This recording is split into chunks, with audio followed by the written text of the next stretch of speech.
Welcome, movie fans. Thanks for joining us for episode 122 of Reading Between the Reels, the premier podcast of sneaking Star Wars into your brain and calling it education. If you're a new listener, we're so glad you found us. If you've been enjoying the show, please like, follow, and subscribe, and leave us a 5-star review on iTunes or Spotify. You can also support the show by posting on your socials and joining our Facebook group.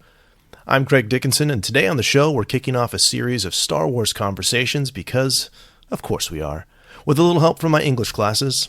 Yeah, I made them do this, and two galactic legends, Dennis Keithley and Cory Clubb. Buckle up, Nerf herders. It's going to be a fun ride. Okay, which Star Wars character do you resonate with most and why? Ooh, good question. Probably Han Solo, simply because he's a guy who wants to do the right thing, but he's reluctant to get involved. And so he has to get himself, has to encourage himself to take that leap of faith and do what needs to be done, like he does at the end of A New Hope when he joins the fight to blow up the Death Star. Okay, thank you. You're welcome. Okay, my question is, why do you think Darth Vader is obsessed with finding Luke? Oh, bunch of reasons for that. First off, he's lost everything. He's lost the love of his life in Padme. He is now chained to the Emperor, the dark side. Luke is his son, and there's always that familial pull when you've got family that's out there. And he's also looking ahead to the future, that this might be the one way that he gets to break his chains to the dark side and be free again. Thank you. You're welcome. My question is, why do you think the Jedi Council ultimately let Obi-Wan train Anakin as a Jedi? Another good question. I think there's a couple reasons for that. One, they had a lot of respect for Qui-Gon, even though he wasn't following everything that the Jedi Council wanted him to do. He was independent, he was strong-minded, he was respected on that council. And so if Qui-Gon saw something in him, then there must be something to that. Two, Anakin just proved himself in a very intense battle that he had some abilities, and there was some Force indication there. And three, they got wrapped up in the prophecy of the Force, and prophecies can be dangerous things, and I think it led them a little bit astray. Yeah, thank you. You're welcome. What do you think about Padme and Anakin's relationship? Like, was it all pointless or was it like meant to be? Okay, so you got a degree of love at first sight there, right? And that's a powerful thing. We're talking about children that fell in love and then ultimately grew up, got married, and Anakin's devotion to Padme led him to fall to the dark side. So was it meant to be? I don't know. I mean, if you believe in that prophecy of the Force, then perhaps that's part of the whole thing. But when you have to keep a relationship, when you have to make a choice like that, where you're going to keep a relationship secret or you're going to come out in public like that, if it means that much to you, go public with it and let the chips fall where they may. Thank you. You're welcome. If Qui-Gon was such a big believer in fate, why did he manipulate so many things? Ooh, good question. I like that one. Um, you know, wow. You got me thinking. That's a good question. A couple things. One, he believes in the prophecy, but the prophecy just doesn't carry itself out, right? So he probably looked at himself as a shepherd of helping Anakin find his destiny. And the if he believed he found the chosen one, then he couldn't just leave the chosen one behind. So when you're talking about a fate, when you're talking about destiny there, that doesn't mean that he can't help steer things towards that conclusion there. Yes, he manipulated Watto and others by using the Force to control the dice there, but I think if you talk to him, he would say that it was his fate, it was his destiny to find the chosen one and help bring him to the Jedi Order so that he could fulfill his fate and his destiny. Okay, thank you. You're welcome.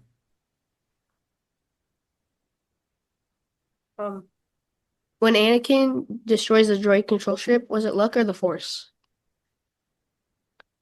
You guys got me thinking of my feet this morning. Okay. I think it was a little bit of both because he's randomly pressing buttons, right? But the other thing you have to think about with this scene is that it mirrors what happens in A New Hope when Luke does the Death Star trench run, and he blows up the Death Star by firing two torpedoes into the exhaust shaft, and that was an act of the Force.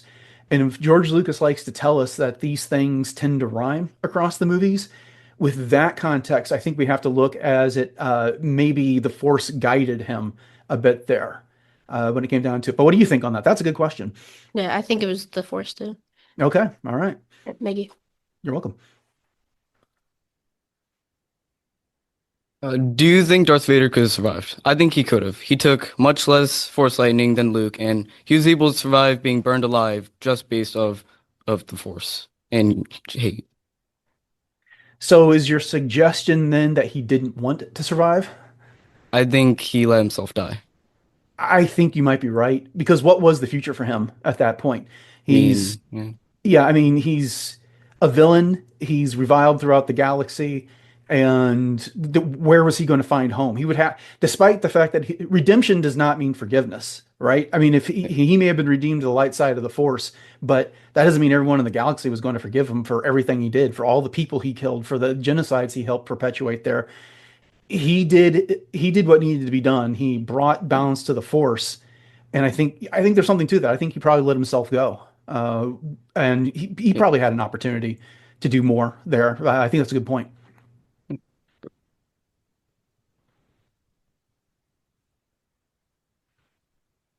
In The Empire Strikes Back, Luke went to like the sky planet, and if he hadn't met his father, what do you think would have occurred throughout the story after that event?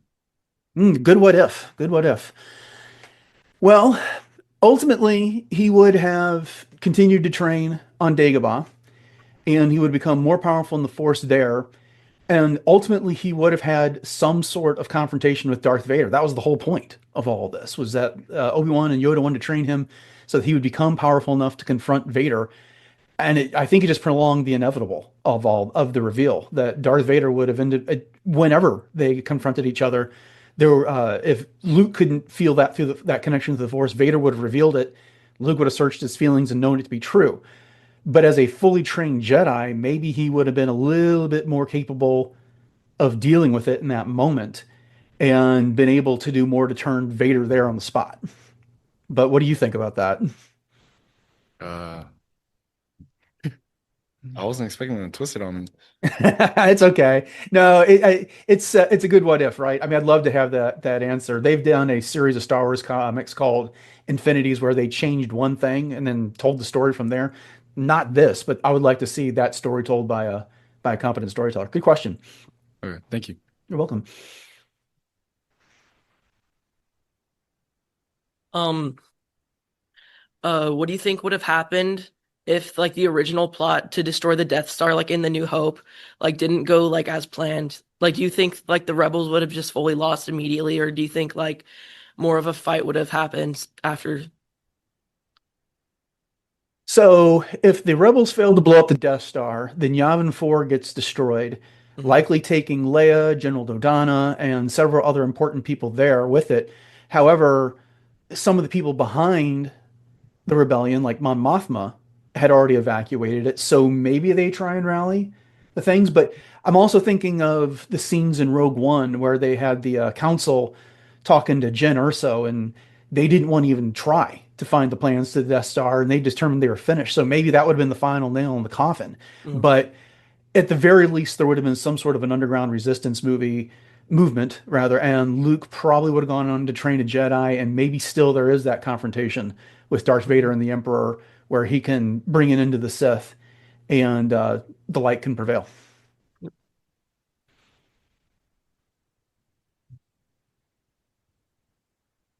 Um, why is the Emperor so obsessed with Luke taking Darth Vader's place? So what do we know about the Sith? They have a rule of two, right? There's always a master and apprentice. The master has power, the apprentice craves it. And the goal is for the Sith to perpetuate themselves by having the apprentice train under the master until he's powerful enough to train the master. Well, Vader hasn't been able to accomplish that yet. And he's being kept alive to at least to some degree by a bunch of mechanical parts.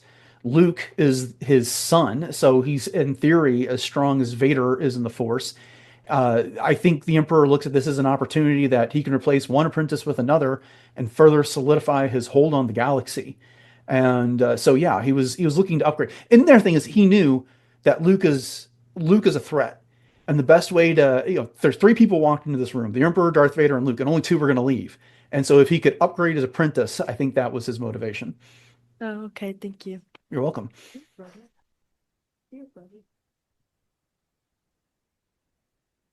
Why does Han go back after Luke? Well, we kind of touched this at the beginning of here. He's got a heart of gold, right?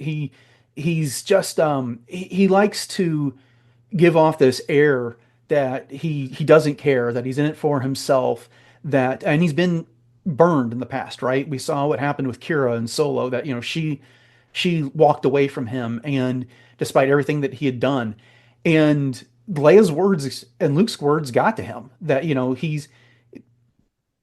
there's an opportunity to do something. And Luke told him, you see what they're up against, they could use a pilot like you. And in the end, how hard would it be to walk away from a situation like that and then be second guessing yourself for the rest of your life? If he hadn't shown up, and then maybe Vader shoots Luke out of the sky and the Death Star doesn't get destroyed and the Empire only becomes more powerful, he's sitting there thinking to himself the rest of his life, I could have done something. Maybe I could have stopped that. So I think that's part of it. Thank you. You're welcome.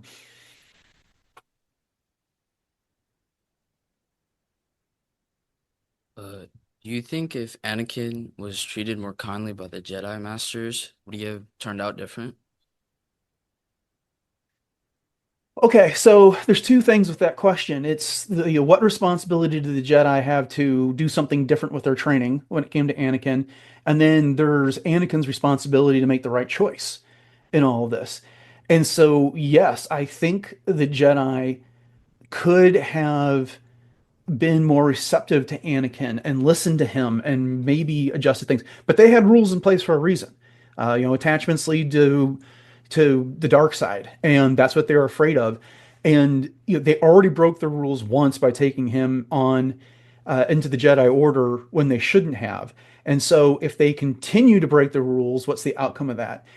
And if but ultimately it's Anakin's decisions here. We can give some blame to the Jedi, but at the end of the day, it was Anakin that still made the decisions he did to betray the Jedi, to betray Mace Windu, to slaughter the Jedi in the Jedi Temple, and then to lead this crusade against the Jedi across the galaxy that wiped them out. So perhaps some of the conversations that Anakin had with Yoda and Obi-Wan and the like could have led to some different choices, but he's ultimately the one that made his decisions, and he bears the responsibility for them. Thank you. You're welcome. Why do you think Luke is so much more confident in Return of the Jedi than in The Empire Strikes Back?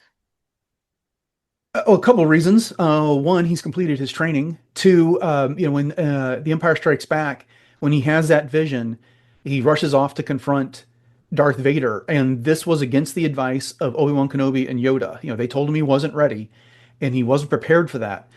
And he also didn't know that Darth Vader was his father. And then so in Return of the Jedi, he's had an opportunity to develop his abilities a little bit more. He now knows that Vader is his father, and so that's not a surprise. It can't rock him any.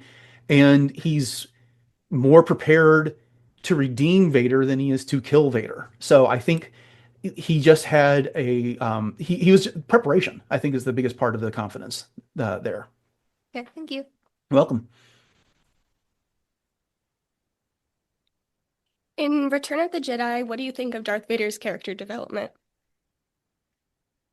Oh, I think it's fantastic. He goes from at the beginning of the movie, he shows up as the Emperor's chief enforcer, threatening people on the Death Star to get this done.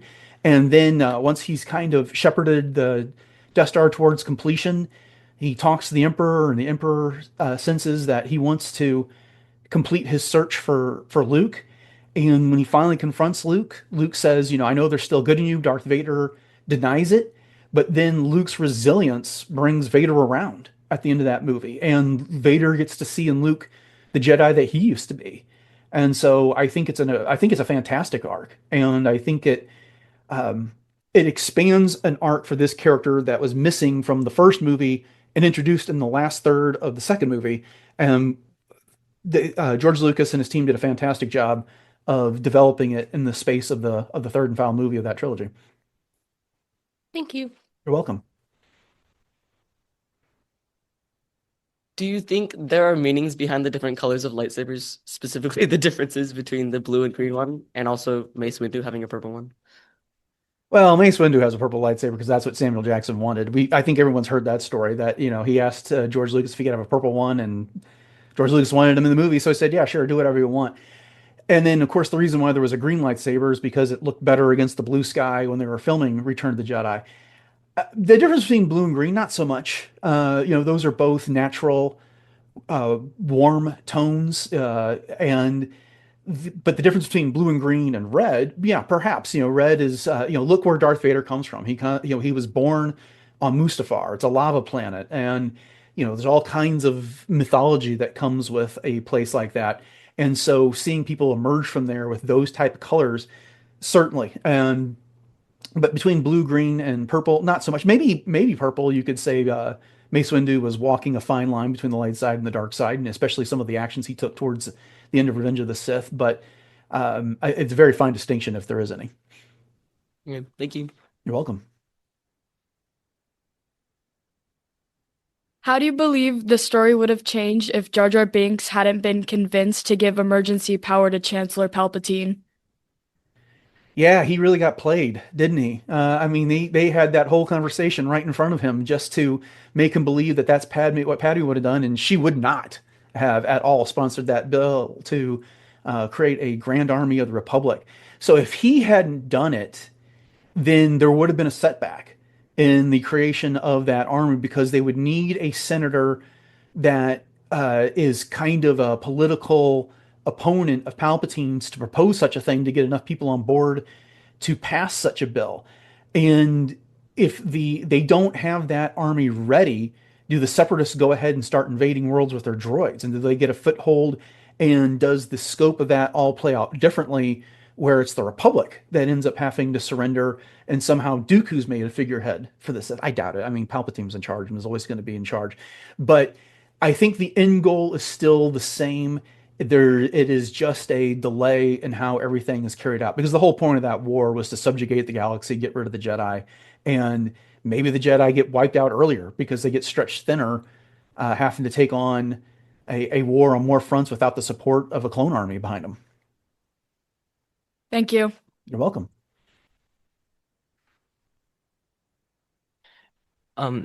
If Palpatine wanted to have more control over the galaxy by taking in Luke as another possible Sith, do you think he would have considered the fact that Luke and Vader could have been emotionally attached because of their family bond, and that could have weakened or possibly overthrown Palpatine? Oh, absolutely. Yeah, going back to that question a moment ago, where why was Palpatine so interested in replacing Vader with Luke? Ultimately he wanted one of them, and Luke was the younger, fresher potential apprentice. But that we just saw what was happening there at the end of Empire Strikes Back. Vader was encouraging Luke to join him so that together they could overthrow the Emperor and they could rule the galaxy as father and son. That absolutely would have been Vader's goal. Would have been to depose the Emperor, take his place. And so, yeah, I think that's part of the reason why the Emperor is goading Luke this entire time. Give into your feelings. Only giving into your hate can save your friends. These types of things. Once he knows he does that, then he's down that dark side. He's going to be following the Sith path, and there's only room for two. So he's the only way the Emperor is walking out of that room if Vader or Luke kill each other. So, yeah, that's definitely so. The Emperor does not want the both of them. He needs one of them. Thank you. You're welcome. You got time for one more? Yeah. Perfect. So apart from the rule of cool and how it looks cool, why do you think that the Jedi and Sith use a ton of spinning and flips in their fights that would leave them susceptible for counterattacks? Besides the rule of what? That was the beginning of your question? Cool. Like The how rule it cool? looks cool. You know, that would be cool to have a martial artist on that could answer that question more expertly than I could. But why do they use a bunch of spinning? I think it is, they're guided by the Force, and the Force allows them to act quicker, enhances their reflexes, gives them the ability to do those type of things that an average person simply couldn't do. It gives them unexpected angles of attack. It gives them ways of confronting an opponent that an opponent might not be ready for. It can help them overwhelm an opponent. And yeah, but I mean, it's hard to ignore the rule of cool, isn't it? On that, I mean, that's one of the things that makes Star Wars movies great is a lightsaber fight, and we want to see those all the time. And but yeah, I think it's just simply it enhances their attacks a lot. I've spoken to a fencer that always got annoyed watching A New Hope because like every time Obi-Wan Kenobi spun around, he said I would have stabbed him in the back. And so, but we don't know better. I don't pick up a sword and do anything with it. So I like it the way it is. Thank you. You're welcome. So in episode 6, when the Superstar Destroyer gets hit, why does it go down? Because I don't think the gravitational pull of anything near it would be enough to pull it in that direction. Oh, good question. I'm not a science guy or a space guy, but it's science fiction, so anything can happen, I believe. I think the gravitational pull is just kind of what it makes. Explain the force to me, right? It's a mystical thing that is used to push things around. We're using, the idea of gravity and science and whatnot. So I've assumed like something like that would be interesting enough to kind of just do what it does. Well, people always say, why are there explosions in space for Star Wars? And you think, well, that is a vacuum in space, right? There's this coldness and such. So it's kind of, you have to kind of lean in and kind of accept it for what it is. I think it's just for fun. But why would it go down in space? And I don't know. It seems like everything falls when you drop it. So I think it's just for fun. I think us as the audience are supposed to, be excited for it and be able to just enjoy the moment. So that'll be like a scientific answer for you. But is that good enough? Yes, thank you. Okay.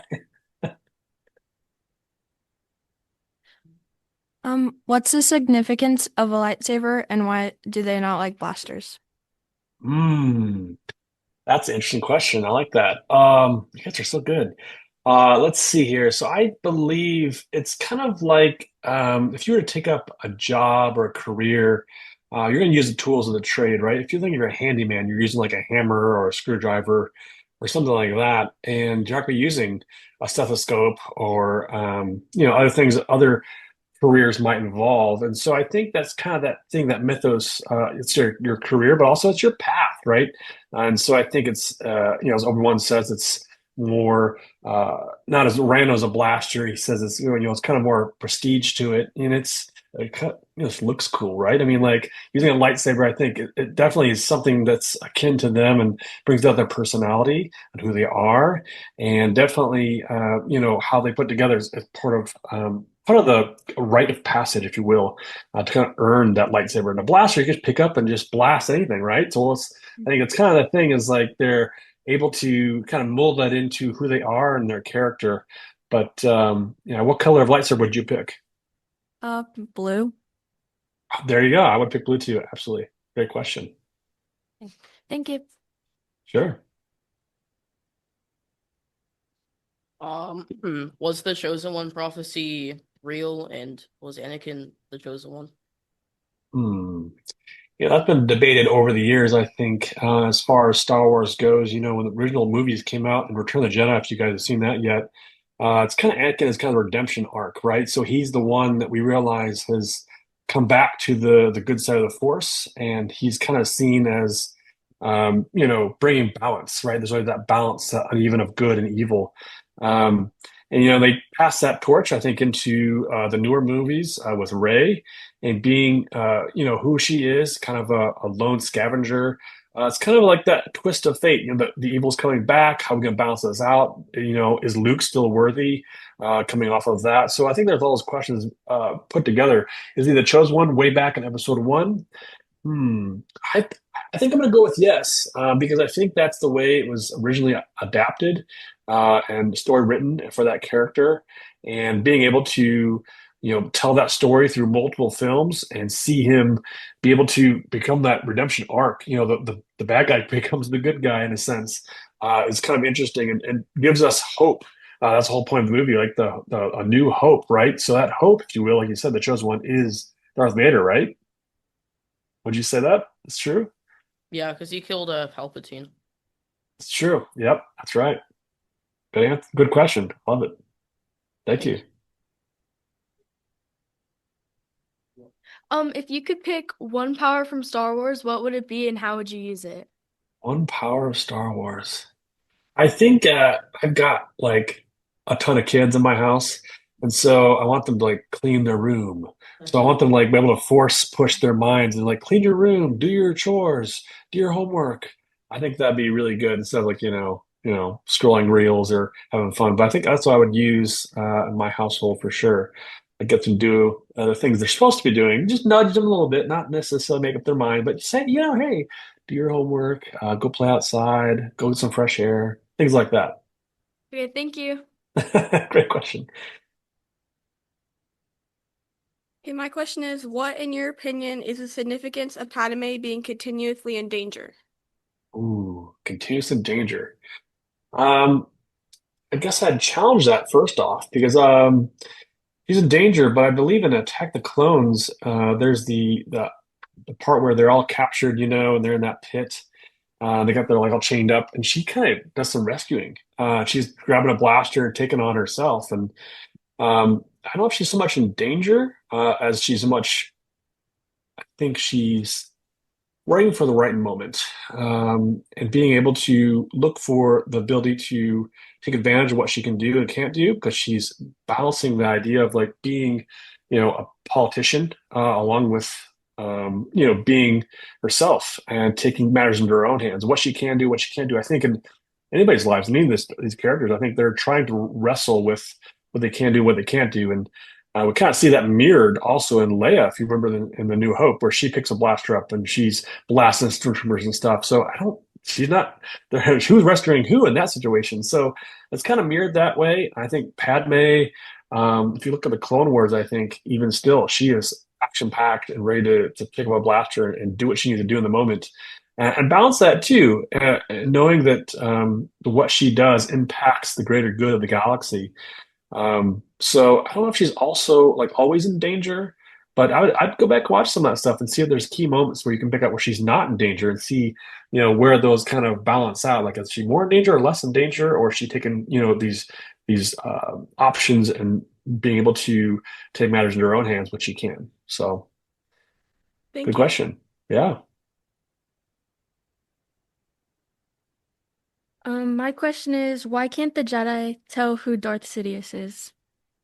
That's a good question. I think there's definitely in that early episodes, I guess the prequel trilogy, the Jedi are definitely look at themselves and like thinking they're pretty cool. You think about somebody who's like a celebrity status, they're like kind of like all about themselves, right? I feel like they're always like, oh, I'm the stuff. I've got what's going on. And I think that that's what they were kind of doing. They were kind of figuring out they're the cool guys in the galaxy. They didn't see it coming. And he was in the shadows. He was biding his time. I think sometimes too, when the bad guys take their time and efficiently like plan it out, they might have a way to be able to work their way into where they need to be. And so before they did all that, before working up to that, Palpatine, I think, is definitely working that to his benefit because the Jedi are so celebrity statuses, and like even the Jedi, I think, are like interminx, like arguing between themselves. Like, right, if you ever had like an idea with your friend and was like, oh, I think it's this way, and I think it's this way, and like start arguing about things, and you're like, well, what's really true, what's not true, and then all of a sudden you don't see something else coming, the third option, and so I think that's kind of the case. There are like very powerful Jedi, but I think they miss this one. So stay on your feet. Make sure you're looking for all angles. Thank you. Yeah, sure. What would you think would happen if Qui-Gon never died? Ooh. Will never die. I think we would have some really cool adventures with him, of course. But I think to the previous question, he was one of the guys that I think had kind of figured out, right? He kind of understood, like, oh, we're going to train Anakin and the young Anakin and build him up to, be a great Jedi. He's kind of like knew things ahead of time. So he's kind of the same thing as Palpatine, if you think about that. And so he knew a lot of things. And if he had never died, I think he would have been able to warn the Jedi and warn the greater, community of Star Wars to be able to look out for the evil, look out for the Sith rising up from the shadows. I think that we would have known even sooner. I think we could have stopped Palpatine and Insidious and Darth Maul and those guys. And I think that would have been really interesting. I think he would have had a lot of wisdom to pass along. But unfortunately, we didn't get to see all that stuff play out. But he's one of my favorite Jedi. I think he's very, very cool. Thank you. Yeah. Who's your favorite character in the Star Wars universe? Oh man, what day is it? Friday? Let's see. Friday, usually I pick Han Solo. I think it's interesting because if you're a Star Wars fan, it comes and goes. Like if you watch it over and over again, you'll read the books and read the comics and just enjoy that stuff. It tends to like change throughout your life. A young person to an old person start seeing things. Oh yeah, like I said, Qui-Gon is really cool. Like he's a great guy. He's got a lot of wisdom, and he sees things. And so, like, at me being a dad, I know that I clue into that. I know some things. I've been around for a while, but as a young kid or being like having fun, Han Solo was probably my pick most of the time. Only because I think he is got a cool arc where he's in it for himself, but then he comes back and helps his friends out, and I think that shows that heart of gold, and I think that's really cool. Plus, he's just really cool looking. He's just shooting from the hip, doing everything cool and being able to just fly around the galaxy and do his thing. So I think he's a great character. All right, thank you. Yep. Do you think Padme has really been in love with Anakin the whole time, or is she simply just reacting to the death sentence? Ooh, wow, that's an interesting one. That was deep. You thought about that one, didn't you? Um, I think she's truly in love. I think she wants to find the good in Anakin. And there's that scene where they're kind of like conflicting, and he kind of like chokes her out a little bit, and she like passes out, I think, or something like that. And I think she definitely is a moment there. She's desperate for him to come back to the good side. Don't give in to the bad side. He's giving into his evil nature, and she sees that. And if she wasn't in love with him, she'd be like, fine, do whatever, it doesn't matter. So I think that there's definitely a connection between them because of that love and being able to look out for someone else that you love, and you want the best for them. So if she didn't, I would expect her not necessarily to fight that hard or to be able to do what she does. And so I think there's definitely a kinship there, a relationship. And we see that kind of somewhere in the Clone Wars, like there's some memories he's got and stuff, or not memories, but I think there's one episode in Clone Wars where they have like a really intimate moment where it's, them kind of building that relationship. And so I think that we wouldn't have seen all that stuff if she wasn't invested in him. And I think they're truly in love. I think that's true. Yeah. If Plo Koon wasn't in a ship, do you think he could have survived Order 66? Ooh.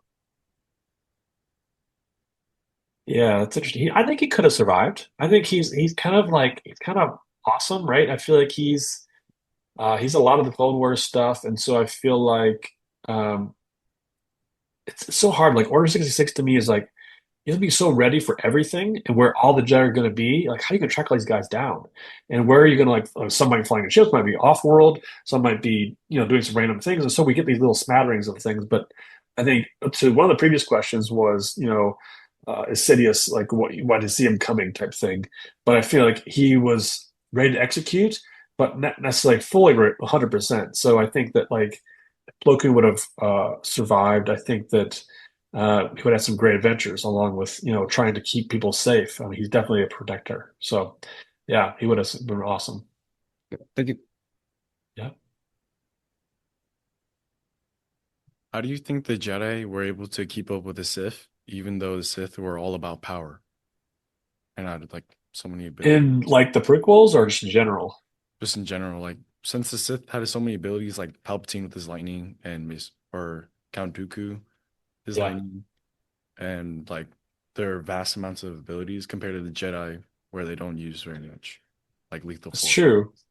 I think it's one of those things where you think about I got a lot of power, but I don't have a lot of ability, right? So like maybe you're an awesome basketball player, and you can make shots from anywhere, but maybe you miss a certain percentage of those. So maybe that's kind of like that balancing out of I don't know if I mean I think about the scene with Yoda who walks in episode 2 where he takes down Doku and he's like he's Yoda, he's a small little dude, like right? How's he doing this stuff? How's he so powerful?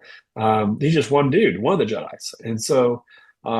I think there's definitely a mix of emotion um, and I guess good and bad in their power sets. So if you're like Sith, you're kind of using it for evil and darkness and your personal gain, and not necessarily for the good. And so it's like you're just kind of trying to do what you can, like in the basketball. You're trying to shoot wherever I can because I think hopefully I make something, and not necessarily focused on that one shot that might be really good. So I don't know if this is like one power is better than the other power, like other side. I think there's definitely a balance of that and how they use it. And so, you say you think the Sith are more stronger than the Jedi? Well, it seems like they have a lot more lethal force and like their abilities are a lot more vast than Yeah. the Jedi. So I believe that they do have a lot more power. Yeah. Okay. Yeah, I think that's definitely. I don't know if they get too much into the power set of like, could the Jedi learn lightning strikes or that kind of thing. Possibly, it's just like there's kind of like this mysterious like what book did you read how to learn your powers and so or what have you been trained in type thing. So there's a lot of that I think that history that goes with it. So yeah, I mean, I guess I kind of agree with you. Like watching it as a younger kid, I remember being like they're flipping all over the place and they're more powerful. I think, like I said before, the Jedi at that time were a little more lax and like thought they were the best out there, and so they're like, oh, no big deal, I'll just stop this guy. And maybe they're like, oh no, he's better than I thought. And so, yeah, I think that's definitely comes down to experience and training and being on your toes and being on top of your game. So. It depends on who's going up against who for that, but good stuff. Okay. Thank you. Sure. What do you think is like the worst trait of the Jedi and the best trait of the Sith? The Jedi, I always think that they can have attachments, so they can't necessarily have other relationships with other people. So it's really hard. It's got like a lonely life, right? So I Mhm. feel like, man, that's a tough thing to be able to do, and you kind of fold into yourself and you kind of become a loner, if you will, other than other Jedi who are just kind of the same thing. And so I think that'd be a hard trait to have, Mhm. being able to do that. And then you said the greatest with the Yeah, Sith. the greatest of the Sith. Um, I think the Sith have ambition, right? I always feel like they're Mhm. always going out and um, being able to just take what they want. And that sounds like a bad thing, but like I think get the job done, right? And the Mhm. Jedi have to always think through things a little bit, or let's think about it and let's talk about it. And the Sith are like, no, we're getting after it. We're going to go and figure out. I'm going to get this, whether it's a bad thing, and be able to take control. So I think that's a good balance there. I think for somebody who wants something, you have to be able to go out there and take it and take ownership of that. So that's a good trait, I guess, in the Sith. Like, it Mhm. sounds weird to say, though. Yep. Good question. Do you think the Ewoks would have been good allies? Why or why not? I think would have been good allies. Yeah, like why or why not? In Return of the Jedi, I think they're great allies because if you think about it, they're not necessarily beholden to a dark side or light side. They just know their own little way of life. And I think that they would make good allies in that situation because I think the rebels were really kind of fractured and they're not sure what to do. They're up against this mission, trying to understand, shut down the base there, and shut down the Death Star. And so, um, I don't think the rebels would have pulled that one out at the end of Return of the Jedi without the Ewoks, right? I mean, I feel like they were like just major distractions, plus furry and cute. And how do you fight cuteness? I think that's the best thing. So it's that kind of like boots on the ground, being able to distract the enemy and help out. And I don't think they want to be able to see their world taken over either by the Empire. So I definitely think that they're good allies to have. Thank you.